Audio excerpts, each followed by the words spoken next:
Bonjour à toutes, bonjour à tous, bienvenue dans un nouvel épisode du Big Data Hebdo. Le Big Data Hebdo, c'est le podcast francophone de la data et de l'IA. Nous parlons souvent sur ce podcast de DuckDB. Vous le savez, c'est le moteur de base de données qui a révolutionné notre monde de la data ces dernières années. Et ce que l'on connaît un peu moins, c'est MotherDuck, la société qui est à côté de DuckDB. Et donc, aujourd'hui, on a la chance de recevoir Mehdi Ouaza de la société MotherDuck qui va nous décrire toutes les capacités qu'offre MotherDuck en termes d'environnement qui permet de faire un cloud data warehouse basé sur DuckDB.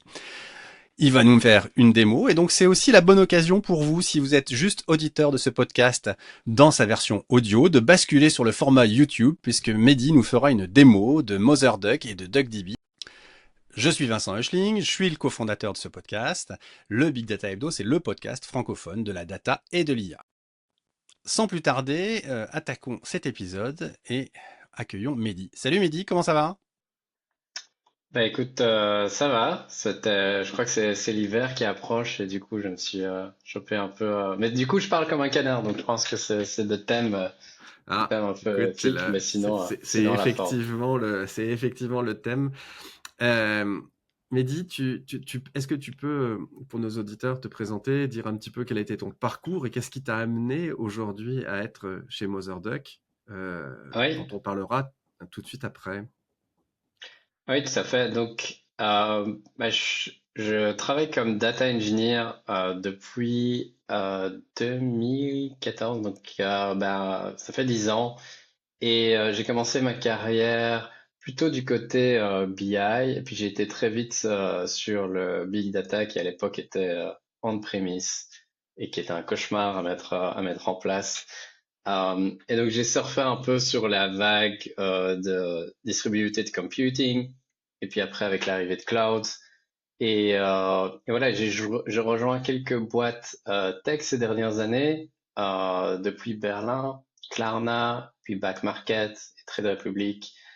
Et puis finalement, j'avais commencé à faire du contenu aussi en data engineering. Maintenant, je crois que ça fait 3 ans que je fais du contenu sur YouTube et aussi en blog. Et il y a un moment, ça prenait beaucoup trop de place et c'est quelque chose que j'aimais bien. Donc décidé de me réorienter en tant que DevRel ou Developer Advocate. Et là, donc, j'ai rejoint MotherDuck pour cette raison-là. Donc, c'est un type de métier où bah, je code toujours en fait quasiment autant que quand j'étais data engineer, mais il y a une partie en fait de ce code qui est vraiment à destination de éducationnelle et pour permettre aux autres gens de monter en compétences autour de DuckDB ou de data engineering en général. Et donc voilà, maintenant je fais 2 fois plus de contenu, donc j'ai toujours mon channel YouTube personnel, etc. Mais j'ai aussi le channel YouTube de MotherDuck, etc. que je fais aussi. Et puis pas mal de blog posts chez MotherDuck sur des features, sur Ouais, des ouais, choses comme ça, bien sûr, ouais. où vous faites ça.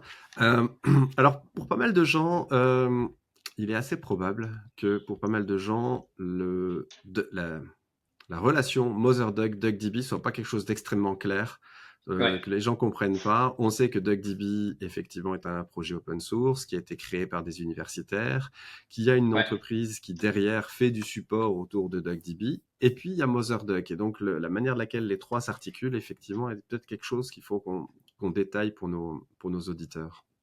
Ouais, ouais, tout à fait.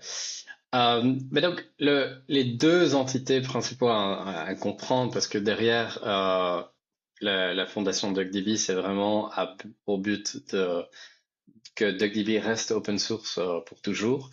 Mais derrière, donc, les gens qui maintiennent ce projet-là open source, c'est DuckDB Labs. Et donc, ce projet-là, en fait, de DuckDB, de toute façon, il est initialement né à Amsterdam par Mark et Hannes, qui sont respectivement CEO et CTO de DuckDB Labs aujourd'hui. Et très simplement, en fait, Jordan, le CEO de MotherDuck, donc avant de construire MotherDuck, qui est aussi le founding engineer de BigQuery, Ouais, c'est ça. en fait Jordan aussi. Tigrani, c'est ça? Ouais. Ouais. Voilà. Ouais, Et ouais. lui voulait créer donc une entreprise à un moment, faire sa propre boîte autour d'une base de données. Et donc, il a contacté Hannes et Mark et eux, vu qu'ils viennent, donc ils sont liés fortement au CWI, qui est le Centre Institut de Recherche à Amsterdam. C'est là où le projet est né. Ils ont encore beaucoup de students, de PhD qui viennent aussi, qui travaillent, certains après passent plein temps chez DuckDB Labs. Donc c'est vraiment un pôle, je veux dire aussi de recherche. Et c'est un peu le mindset aussi et le profil de Mark et Hannes. Et donc il y avait cette discussion, en fait ils préfèrent continuer sur cette voie-là plutôt qu'avoir la voie, je vais dire, de VC, d'investissement et start-up, qui est plus Ouais, la voie de ouais. Motherduck, voilà, de commercialisation. Et donc, ils ont eu un accord, il y a un accord officiel, donc on est partenaire, et il y a un blog aussi sur DuckDB Labs que tu peux référencier là-dessus qui discute de cet accord, comment il fonctionne entre Motherduck et DuckDB Labs. Mais c'est un peu l'histoire, donc, de dire que voilà, Jordan voulait faire une commercialisation de DuckDB et que Hannes and Mark voulaient collaborer, mais étaient vraiment plus axé sur la recherche et laisser se concentrer pour que DuckDB reste open source. Donc voilà, c'est un peu un nouveau type de business model dans l'open source parce que typiquement les projets open source sont directement soutenus par les entreprises qui vont le commercialiser. Ici, donc, Motherduck n'est pas l'auteur ni le créateur originel de DuckDB open source. On contribue évidemment activement parce que ça nous aide aussi dans le setup de Motherduck. On travaille avec aussi DuckDB Labs pour qu'ils mettent certaines features en place. Mais il y a en fait pour le bon, pour un pour et un contre cette indépendance du projet open source. C'est-à-dire que si il n'y aura pas, je pense qu'il y a des discussions, il y a eu des situations dans le passé en data où il y avait des entreprises qui vraiment systématiquement cachaient des features qui étaient open source pour les commercialiser. Ici, c'est pas le cas. Enfin, je veux dire, tout ce qu'on va demander à DuckDB Labs de mettre en place, ce sera toujours open source. Ce sera pour nous aider sur notre produit commercial. Mais il y a vraiment cette distinction où le projet open source a une liberté complète. Ouais, ouais, parce qu'on reviendra sur la manière de laquelle Motherduck fonctionne, mais à un moment donné, vous n'avez pas une version spécifique de DuckDB, vous avez des extensions qui vous sont propres, qui sont pluguées dans Ouais. DuckDB, mais vous n'avez pas de version build Non. spécifiquement pour vous. Vous n'avez pas des choses qui ne sont pas encore open sourcées, comme ça peut être le cas chez certains produits. Ouais. Si on se souvient de l'ère Hadoop ou des choses comme ça, où certains Exactement. Ouais. providers Hadoop avaient des versions d'Hadoop qui leur étaient propres et ensuite éventuellement y contribuaient dans le projet global. Ouais. Ces modules supplémentaires, là, pour le coup, vous êtes presque à la remorque. C'est-à-dire que moi, si demain, j'ai envie de créer une offre de data warehousing autour de DuckDB et de construire quelque chose avec, j'ai les mêmes armes que vous pouvez avoir. Alors, évidemment, vous avez des relations un peu plus de proximité, ce qui fait que vous pouvez peut-être influer un peu plus qu'un autre sur Ouais. la roadmap. Mais au final, vous faites qu'utiliser le DuckDB standard. Et c'est là que la chose est assez passionnante, quoi. Et on a aussi des références dans notre documentation un peu sur l'architecture, parce qu'en fait, et on peut en parler de la valeur ajoutée de Motherduck, parce que oui, n'importe qui peut prendre DuckDB aujourd'hui et le mettre dans le cloud, mais il y a vraiment en fait un objectif qui est différent initialement des auteurs en fait à la base, qui est single node, single player au niveau de DuckDB. Et à l'approche de Data Warehouse, il y a vraiment une approche de multiplayer et une gestion en fait qui n'a pas été designée spécifiquement pour DuckDB. Et donc, DuckDB Labs nous dit toujours qu'on pousse vraiment DuckDB vers des nouvelles contrées parce que on essaye certaines choses. Donc nous, on doit rajouter cette layer qui est vraiment une layer Motherduck, ok. Mais on doit aussi être sûr que ça marche avec le design initial de DuckDB. Et donc, il y a vraiment beaucoup de recherche dedans et c'est vraiment un terrain inconnu dans le sens où il n'y a pas beaucoup de gens, il y a vraiment très peu de gens en fait qui ont mis une base de données où il n'y en a pas du tout, en tout cas à ma connaissance, dans le cloud qui est in process. SQLite, il y a eu des services et il y a des services qui ont essayé, qui le font, mais ça n'a pas été, c'est pas dans le but analytique et donc il y a d'autres exigences aussi là-dessus. Ouais, c'est certain qu'effectivement, toute la partie gouvernance, entre guillemets, capacité, gérer les capacités d'accès aux ressources sous-jacentes, enfin tout ce genre de choses-là, sont pas prévues au départ dans DuckDB. Alors même si la plupart des auditeurs de ce podcast ont déjà une très bonne connaissance de DuckDB, parce que je leur en ai parlé à de maintes reprises, on va très brièvement rappeler ce que DuckDB est et quel est l'objectif de DuckDB. Tu as parlé de SQLite et effectivement, on fait souvent le parallèle en disant DuckDB, Ouais. c'est le SQLite pour faire de l'analytique finalement. Ouais. C'est quelque chose qui n'est pas, et c'est ce que j'avais donné dans mon intro quand j'avais fait un talk au Vox Day Luxembourg sur DuckDB. J'avais dit, ça n'est surtout pas un serveur de base de données. C'est ce qu'il faut comprendre, c'est que vous n'avez pas un service que vous allez pouvoir laisser live et interroger au fur et à mesure du temps. Donc, DuckDB, c'est avant tout un moteur d'exécution de query qui va vous permettre de faire des workloads analytiques SQL et avec une très bonne performance. Ouais. Et je crois que le gros challenge, enfin la force, je dis toujours, la force et la faiblesse de DuckDB, c'est sa versatilité ou Ouais, tout à fait, c'est le mot. J'essaye de changer un mot en français. Parce que comme en fait tu peux l'installer sur le côté client sans aucune dépendance serveur, comme tu l'as mentionné, il peut aussi tourner dans le browser en WebAssembly. Absolument. Donc tu peux le mettre vraiment partout, tu peux l'utiliser pour l'analytique. Ça a aussi son propre format de données. Donc DuckDB, c'est une base de données, c'est pas juste un processing engine ou une processing library comme tu pourrais dire sur Pandas ou Polars. Il y a vraiment une base de données laquelle tu peux stocker des données en format DuckDB. Et donc, vu qu'il y a toute cette feature, c'est assez difficile parfois les gens de se dire, oui, mais attends, sur quoi je peux l'utiliser? C'est un peu un couteau suisse. Ouais. Et en fait, on peut l'utiliser pour beaucoup de choses. On peut l'utiliser pour des choses très, très, très simples pour commencer.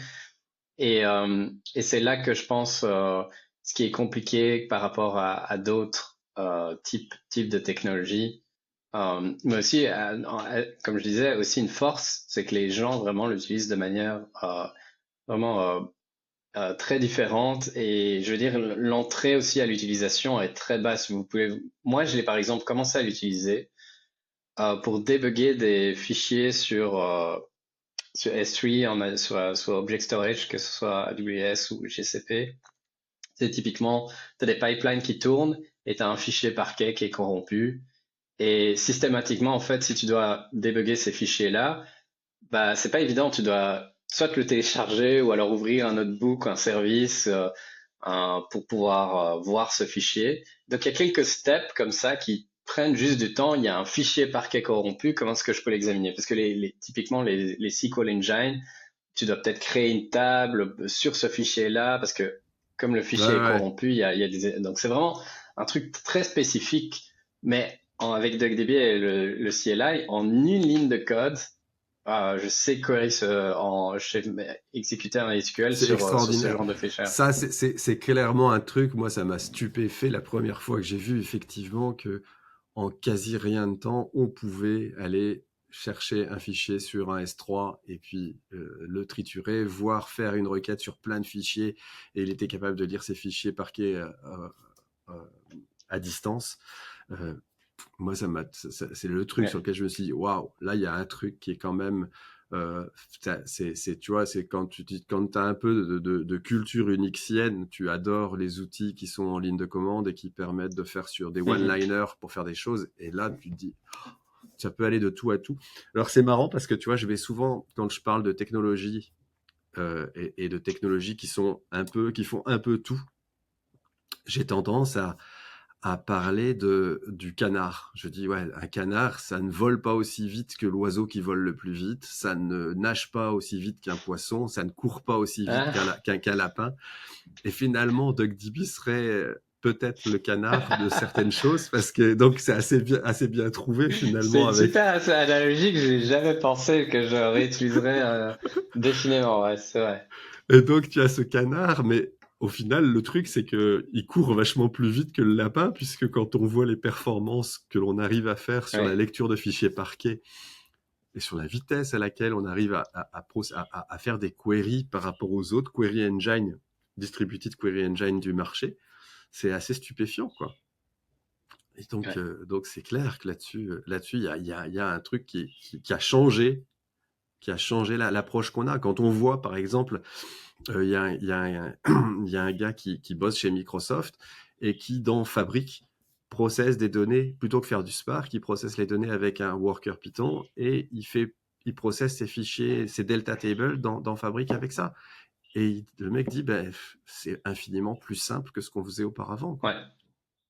Oui, je pense qu'il y a vraiment une question de simplicité. Enfin, j'ai toujours eu cette pensée que je pense que le succès de DuckDB aurait été quasiment aussi gros, même s'il était deux fois plus lent qu'il l'est aujourd'hui. Parce qu'il y a vraiment une question de simplicité. Et je pense que Jordan aussi a un blog là-dessus, et j'en ai parlé aussi, c'est que les gens ont, tu sais, cette notion de rapidité. Combien de temps va mettre ma query à être exécutée? Mais en réalité, j'ai une question Mm. et en combien de temps je peux avoir la réponse? Peu importe mon Ouais, contexte de mon setup. exactement. Et c'est ça qui est le coût. Parce qu'au final, oui, il y a des coûts infrastructures et technologiques, mais on sait très bien que pour la majorité des entreprises aussi, c'est le coût des développeurs qui prennent majoritairement dessus. Et donc, au plus un développeur en fait a besoin de moins d'outils et peut faire les choses de manière plus rapide.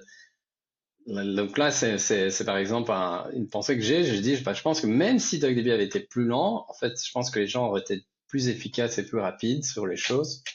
Et donc voilà, ça, je pense que c'est vraiment un point important que les gens apprécient au-delà de la rapidité, effectivement, c'est un outil très rapide en termes de performance.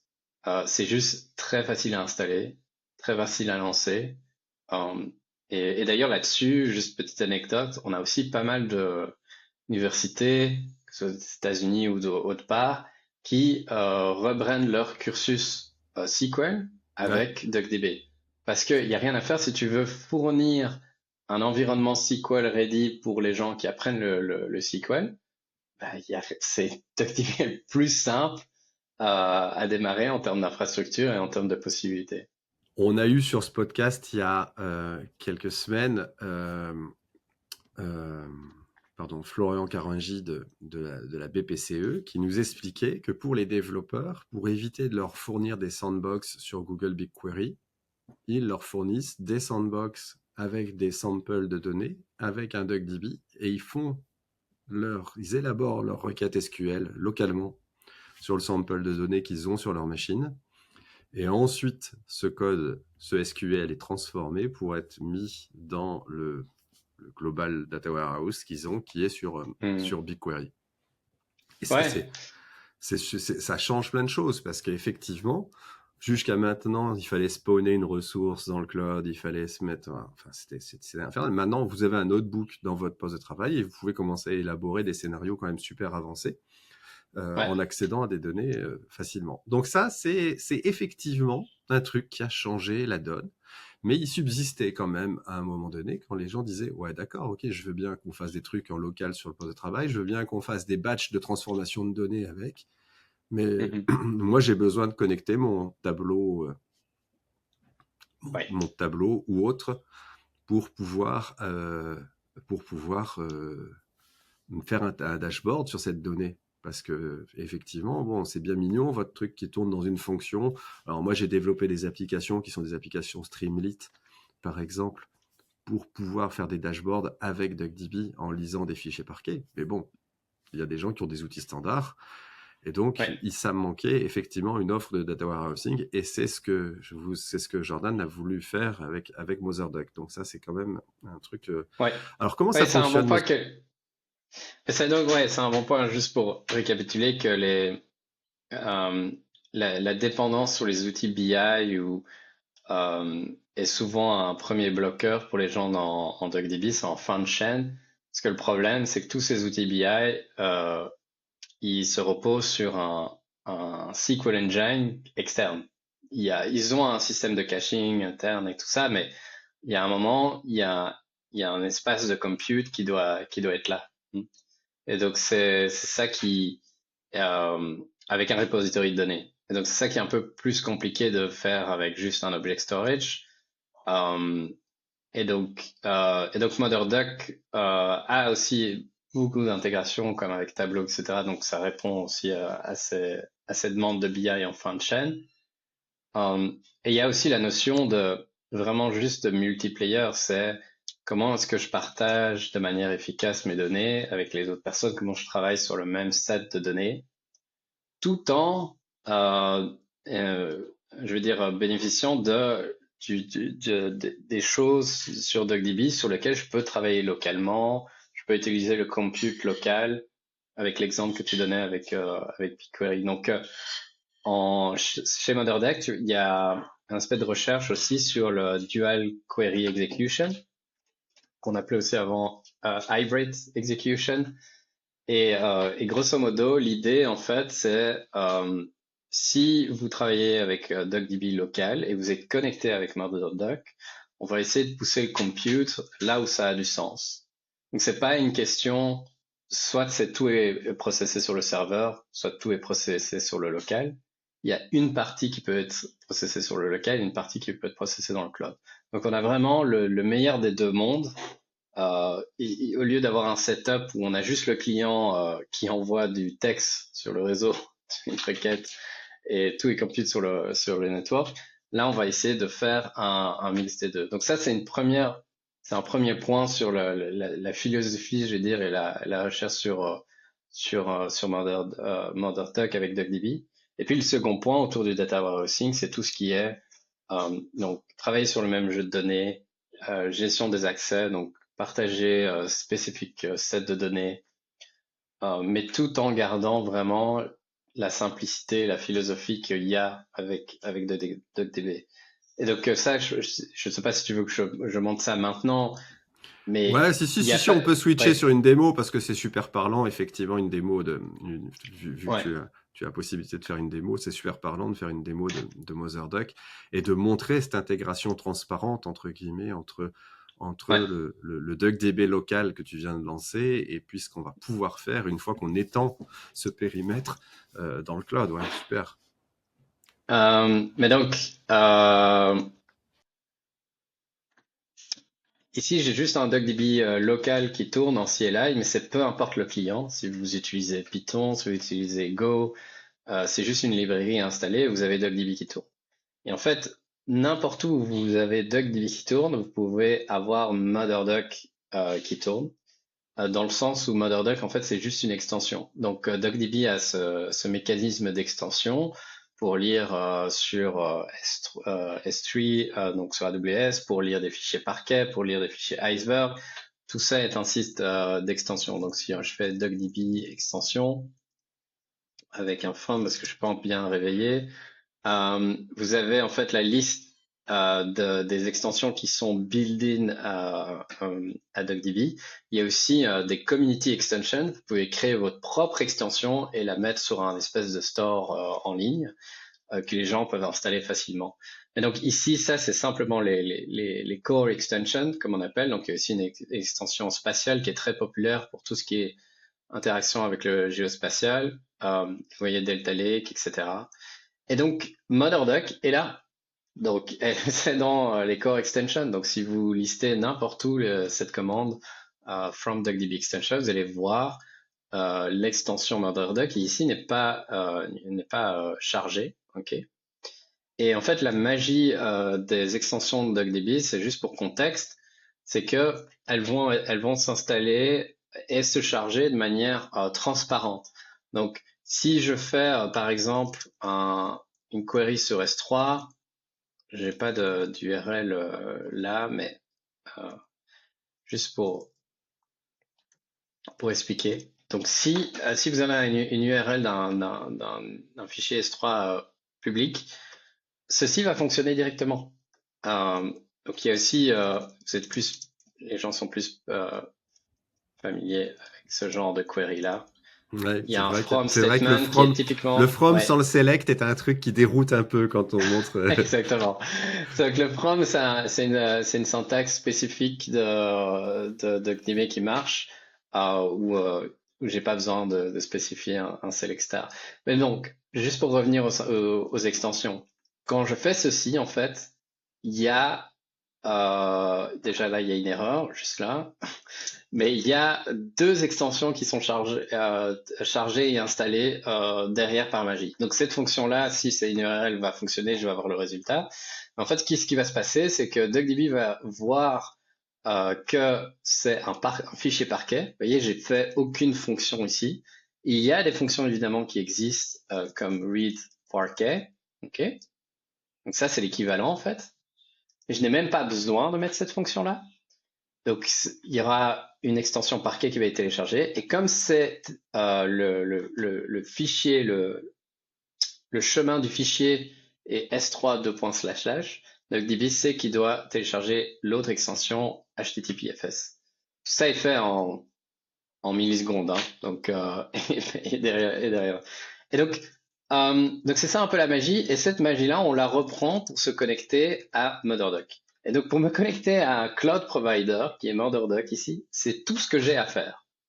Ça, c'est quand même incroyable parce que si vous devez faire un setup où vous devez mettre maintenant des queries qui tournent locales dans le cloud, que ce soit un setup sur Google ou AWS ou des plus petits cloud providers, il y a toujours plusieurs steps. Alors ici, si je fais donc si je lance en fait ceci, là maintenant je suis connecté sur MotherDuck.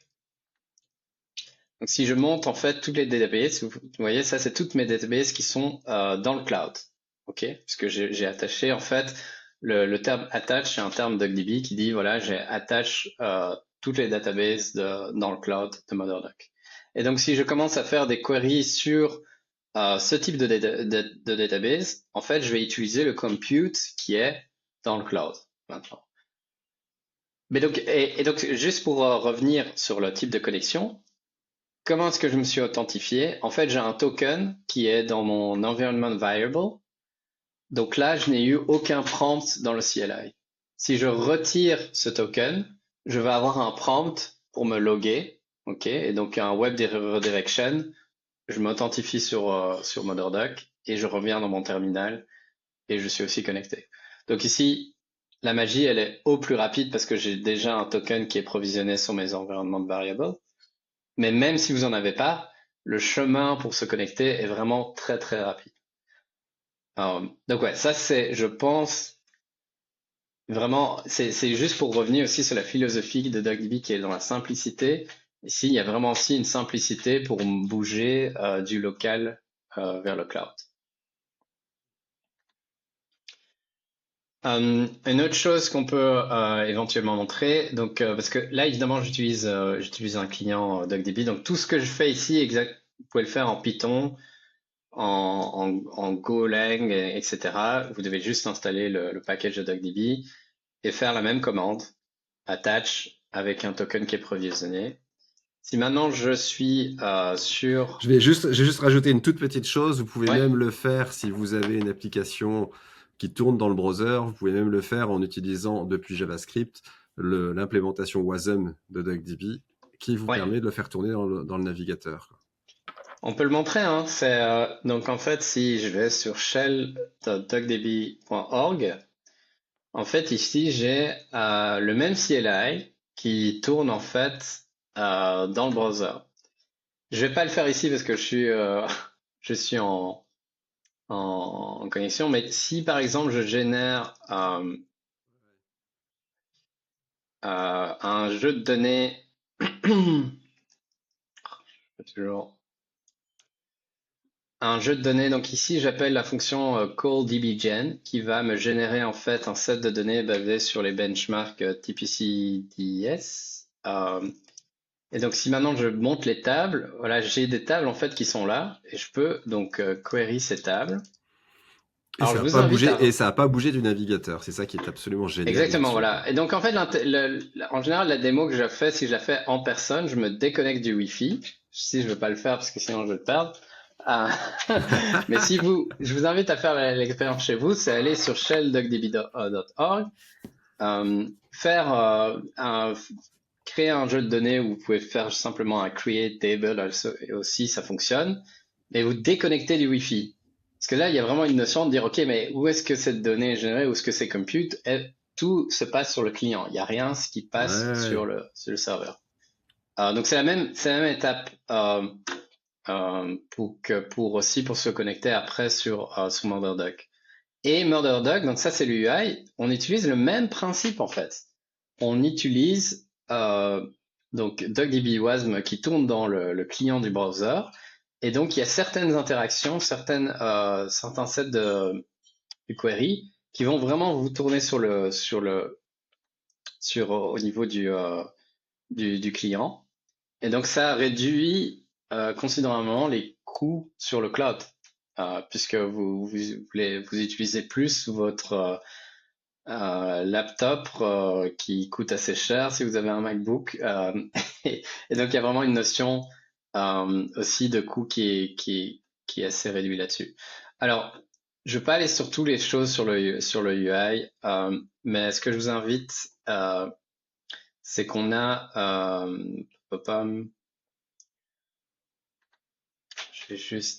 on a un jeu de données qui est je vais aller en fait sur DuckDB. Donc en fait sur l'UI de DuckDB, vous avez un notebook SQL et vous voyez que quand je clique, il y a aussi un explorateur ici directement qui me donne l'information. Donc ici je vois que par exemple sur sa page il y a 2,88 millions de records. Et j'ai d'autres informations sur par exemple le download date. Et donc je vois directement que il y a eu de plus en plus. Donc ça en fait ce sont les statistiques de download du Python package de DuckDB. Donc juste avec le UI sans faire de query ici, j'ai juste cliqué sur la table. Ça me permet d'avoir directement des insights sur la distribution de ma table. Et ça pour le coup, c'est ce mode distribué avec un petit bout qui est fait dans le navigateur, un petit bout qui est fait sur le serveur. Exactement. En fait, ici, quand je navigue sur les choses, et en fait, vous savez aussi faire des filtres. Alors, ça fait longtemps que j'ai plus été là-dessus. Mais tout est fait évidemment sur une fois que le plus gros important est chargé en fait dans le client. Tout est fait sur le client. C'est pour ça que c'est très snappy. Donc ici, je regardais. Donc ça, c'est par exemple la distribution en fonction des années. Et voilà. Mais là, c'est vraiment un notebook assez classique. Il y a différentes chouettes choses au niveau de l'IA qui sont intéressantes. Donc, par exemple, si je fais une faute ici sur le nom, donc là, la query va fail. Et en fait, je vais avoir un IA voilà, qui me dit directement c'est pas la bonne table. Et en fait, cette feature-là, by the way, a été reprise par Databricks. Donc, c'est qu'on fait quelque chose de bien. Parce qu'il y a une notion, en fait, d'intégrer l'intelligence artificielle avec le workflow SQL est vraiment difficile. Classiquement, les gens mettent des chatbots un peu partout. Le problème, c'est qu'il y a vraiment une itération qui est un peu plus lente, et aussi le fait que ici, on n'a pas tout le contexte comme dans un chatbot. Ici, on sait exactement le nom des tables, le nom des colonnes. Donc, si je fais une erreur, par exemple, sur un nom des colonnes, ou si je fais, par exemple, une erreur sur, je sais pas ce qu'il va prendre pendant ça. Je vais retourner. Donc là, je vais juste réexécuter la query. Alors, il va me voir qu'il y a un problème. Donc, c'est ligne par ligne. Si déjà, c'est pas le bon nom de la colonne. Et puis, ici, il y a un problème sur le ink. Ah, ok, il le reconnaît pas. Donc, c'est un peu trop loin pour lui. Mais il va ici faire des suggestions sur des syntaxes SQL. C'est pas juste sur les noms des colonnes et des tables. Et donc ça, c'est un service qu'on appelle, s'il s'appelle Fixit. On a aussi d'autres fonctions.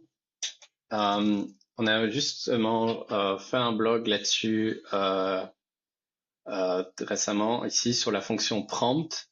Et en fait, ça te permet de générer des données avec une seule fonction. Donc, et d'avoir un retour structuré. Donc, admettons par exemple, tu as des codes de, de pays, ok, donc UK, FR, et tu veux le nom complet, ok. Ça, c'est une action qu'un LLM sait très très facilement faire du moment que tu sais faire un retour structuré. Tu dis, je vais avoir une colonne avec le nom du pays en entier. Et donc, avec la fonction prompt, ça, c'est quelque chose qu'on peut faire. Vous voyez ici, il y a un exemple.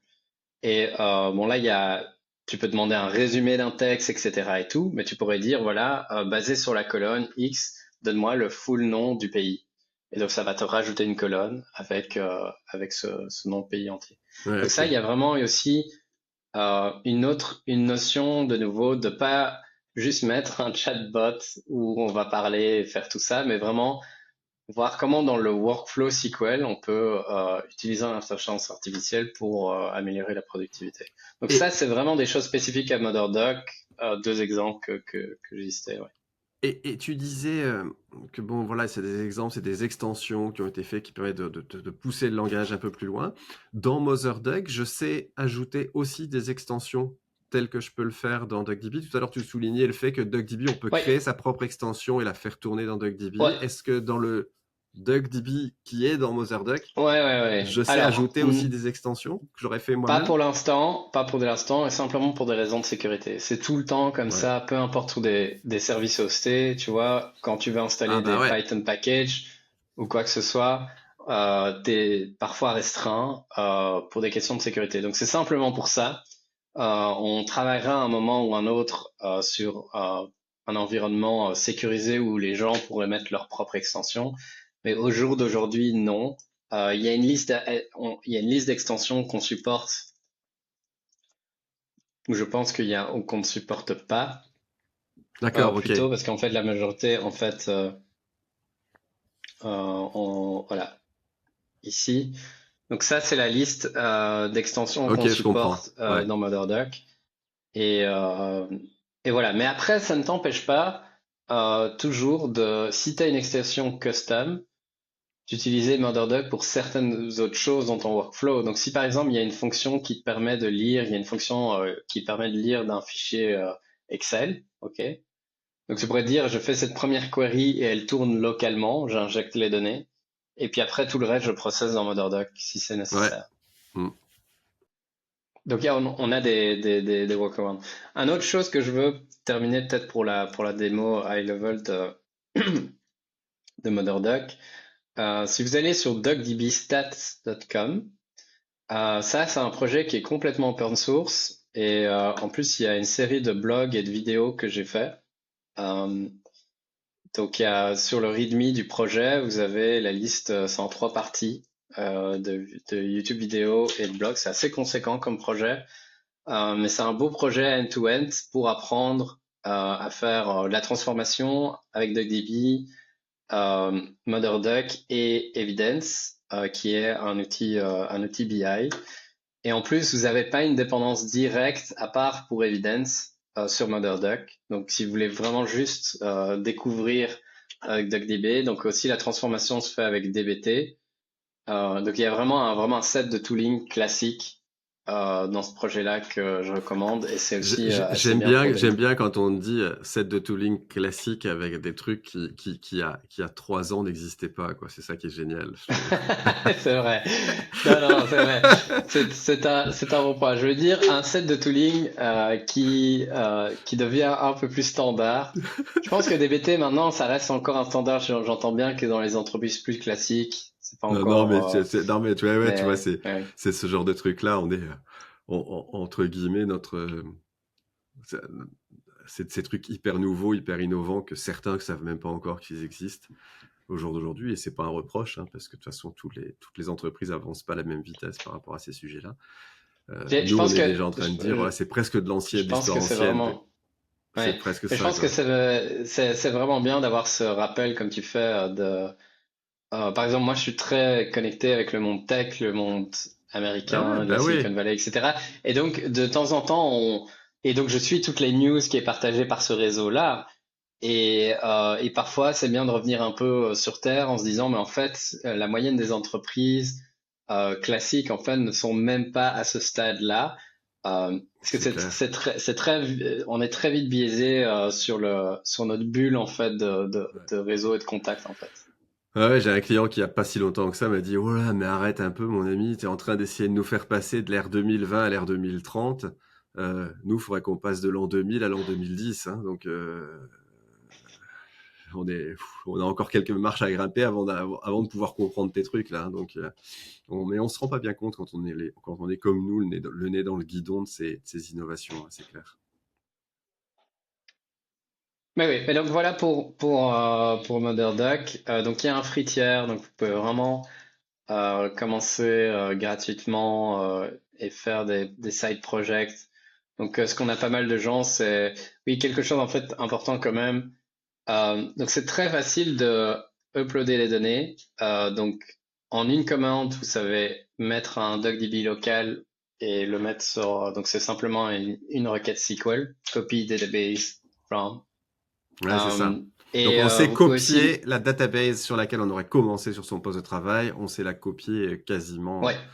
je vais pas dire. Inserter des données juste par record aussi. Et l'autre point, c'est que vous pouvez ajouter des fichiers directement dans le l'UI, que ce soit CSV, Parquet, et vous pouvez partager donc des données. Par exemple, donc le projet que je disais, DuckDB Stats, Mhm. si vous allez en bas, vous voyez qu'il y a une attach command et il y a un attach Ah, MD. Donc excellent. la commande qu'on a fait pour se connecter à MotherDuck. Et ça, en fait, n'importe qui avec un compte MotherDuck peut accéder aux sources d'état de ce dashboard directement là, qui contient il y a deux tables là. Euh, et donc vous pouvez, Ça si c'est je fais un, vraiment une super feature, quoi, parce que pour le coup, c'est toujours quand tu as un référentiel central et que tu veux que les gens puissent importer de la donnée dans leur sandbox ou des choses comme ça, cette capacité d'attacher un truc et de pouvoir le copier, de pouvoir voir même le référencer, se dire je vais créer une ouais, vue à partir de ce truc qui est à distance, mais c'est pas moi qui le gère et qui le fait évoluer. C'est quand ouais. même un truc qui simplifie la vie, quoi. Et si vous connectez votre compte, vous aurez une sample data database qui est connectée à tout nouveau account. Et il y a une série de datasets, Hacker News, etc. C'est des samples de données qu'on a là. Mais vous avez des informations sur ces datasets-là que vous pouvez jouer avec, mais qui est directement partagé. Mais donc, il y a vraiment le principe que c'est vraiment facile de attacher une base de données qui est partagée de manière externe ou de vous créer un dataset public qui est partagé de manière externe. On a des gens, ce qu'ils font aujourd'hui aussi, pour donner un contre-exemple sans MurderDuck, ce qu'ils font, c'est qu'ils donnent un fichier DuckDB de metadata, donc dans lequel les données ne sont pas présentes, ok? Mm. C'est juste des vues, et c'est des vues qui sont sur des fichiers sur Parquet, qui sont hostés sur S3 par exemple, ou Cloudflare. Et donc les gens partagent aujourd'hui comme ça, ils disent voilà, là, vous avez un fichier DuckDB. Donc, le fichier DuckDB est très light. Mais le problème, là, c'est que si par exemple vous avez un fichier, donc le fichier est light et vous allez pouvoir commencer à faire query des parquets sur S3, mais quand ça commence à des tailles assez grosses, vous êtes vraiment avec une contrainte de votre bande passante. Hmm. Donc, c'est là où MotherDuck est vraiment bien parce que vous pouvez toujours utiliser cette méthode-là. J'attache cette base de données, mais je vais utiliser la connexion réseau MotherDuck S3 qui est beaucoup plus rapide. Donc juste en termes de network, même pas en termes de compute, ce sera déjà beaucoup plus rapide. Ah, ouais, je comprends. Ouais, donc le fait, au lieu de lire le fichier sur le conteneur S3 directement depuis ton DuckDB en local, tu le lis au travers de MotherDuck qui, lui, va maintenir peut-être un peu de metadata localement, des choses comme ça, qui va maintenir les headers de colonnes et tout ce qui s'ensuit de son Mais au-delà, côté. c'est moins ça, c'est vraiment plus.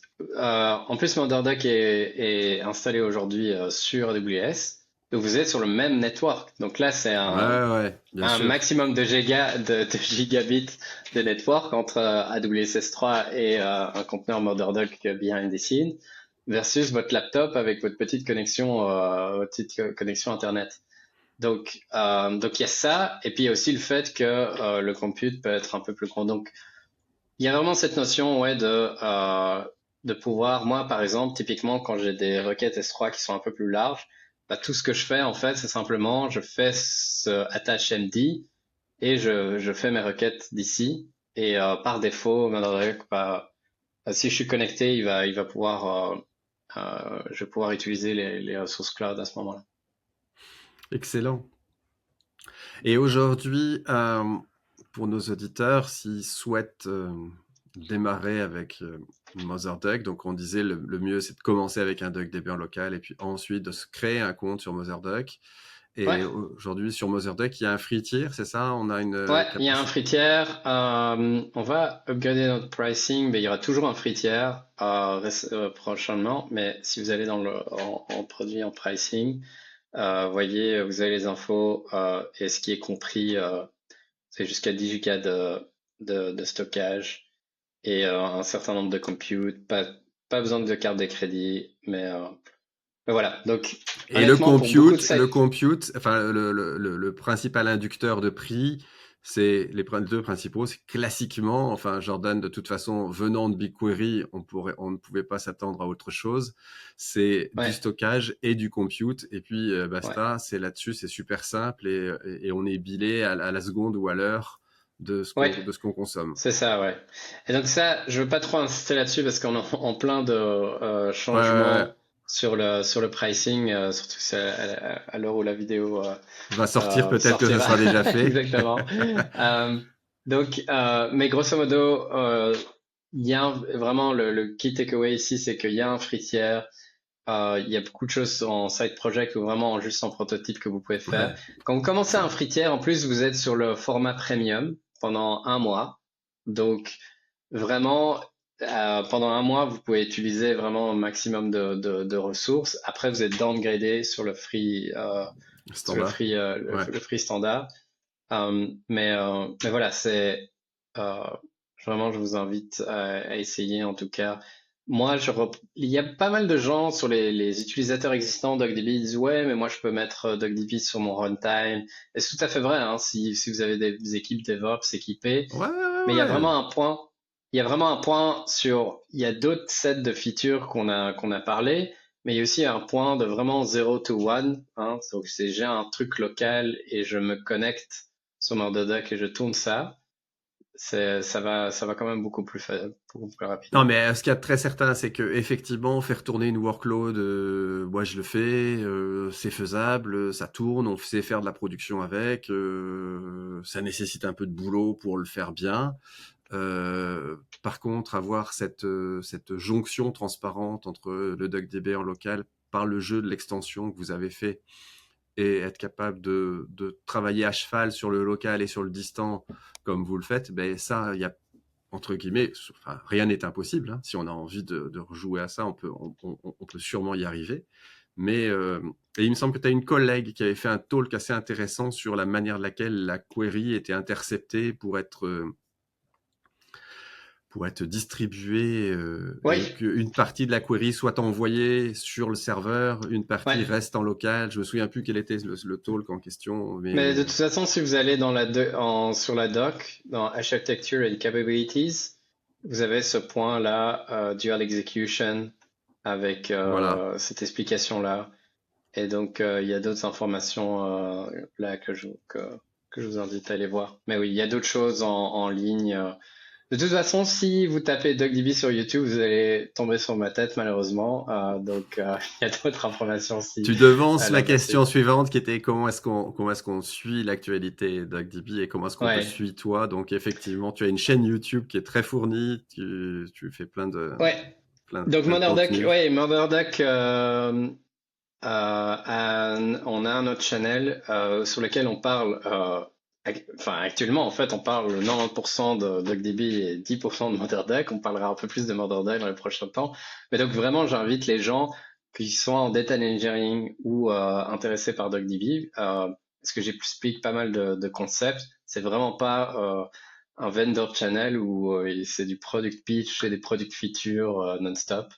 Et donc, sinon, on a notre blog aussi, notre blog, et aussi le blog DuckDB qui est intéressant à voir, donc duckdb.org/news. Et aussi, récemment, j'ai fait une squad ici que je suis en train de montrer, qui est DuckDB Dev. Donc, si vous utilisez daily.dev, je sais pas si tu connais, Non, c'est du une tout, écoute, je connaissais extension. pas. Ouais, Voilà, c'est une extension en fait. C'est assez populaire quand même en termes chez les devs, les software engineers, mais en gros, c'est une extension que quand vous ouvrez, qui est sur le browser, qui euh, qui scrape en fait tout des blogs, etc. et tout, et vous pouvez filtrer par excellent. technologie, etc. Et il y a aussi des squads. Donc, par exemple, moi, je suis sur un squad Rust où il y a des gens qui mettent du contenu spécifique là-dessus. Et j'ai construit une squad DuckDB où je mets en fait vraiment tout ce que je lis de manière hebdomadaire. Donc, je pense que là, c'est aussi une bonne place si vous voulez vraiment être on the edge. Je partage aussi les blogs Excellent. là-dessus, puis là-dessus Excellent. sur les réseaux sociaux. C'est cool. C'est cool. Eh ben, écoute, tu as répondu à la question pour te suivre. Est-ce que par hasard, tu seras à la DuckDB Conf qui se tient fin janvier, Oui, qui se tient oui, à j'y serai. Amsterdam fin janvier? Et Ouais. j'y serai, ouais. J'y serai. Je ne parlerai pas parce que je parle déjà beaucoup trop en ligne. Donc, je laisse tu vois, l'opportunité aux autres gens exprimer leur histoire. C'est toujours bien. Et je fais ça aussi pour les meet-up. Les gens toujours demandent ça. Ah, tu vas parler? Je dis non, c'est mon job en tant que Ouais, développeur ouais, mais advocate, c'est de amplifier les histoires des autres aussi. Et les événements en personne comme ça, c'est des bons événements pour permettre aux autres c'est clair, de, c'est clair. C'est clair, de parler de leur histoire. ça fait naître un peu, ça fait grandir un peu la communauté, hein, ce truc-là. Ouais, j'y serai peut-être, moi, à Amsterdam. Je sais pas encore exactement si je pourrais me libérer pour y aller. Et je crois que, si ma mémoire est bonne, Christophe Blefari, qui est venu parler Oui, ici sur ce ouais, podcast déjà par le passé, fera un talk. Il va parler, je crois, de Yato, son orchestrateur SQL. oui, Qui évidemment tout à tourne fait. au-dessus de DuckDB. Donc, ça sera à mon avis super intéressant. Je pense que je vais quand même me débrouiller pour faire le déplacement et puis pour venir. Je pense que ce sera un chouette groupe, il y aura un chouette groupe de personnes Ouais, ouais, tout à et, fait. euh, et donc voilà, ouais. Puis c'est pas trop loin de Paris en train, Non, ça c'est va, pas trop ça encore. va, ça reste raisonnable. Je vais. Si vous n'avez pas compris, mais je pense que ceux qui ont l'oreille la plus sensible auront compris que Mehdi est d'origine belge, même s'il parle 90% de son temps en anglais maintenant. Il a laissé quelques petites... on vous donne un petit quiz. Dites-nous à quelle minute de l'épisode il a laissé des preuves J'ai de dit un ça. 90, Ouais, j'ai tu as dit à lâché un 90 90 avant. quelque part. Mince. Exactement. Euh, donc ouais, je vais souvent en Belgique et c'est vrai qu'effectivement Amsterdam c'est pas si loin que ça derrière en fait finalement quand on fait la chose. Mehdi, mille merci pour ce moment passé ensemble et tout ce que tu nous as montré. Je pense que ça a dû passionner les gens et puis je pense que ça va faire qu'il va y avoir des gens qui vont te suivre pour en savoir plus sur DuckDB. Nous, sur le Slack du Big Data Hebdo, on a depuis peu, à la demande de gens qui me voyaient souvent poster des choses sur DuckDB, un channel dédié à DuckDB. Donc, évidemment, ça va compléter ce channel va se compléter avec ce que tu nous as montré comme ressources. Là, je vais effectivement aller parcourir ça et puis alimenter nos auditeurs. Merci. À très bientôt, Mehdi. Ouais, merci. Au revoir.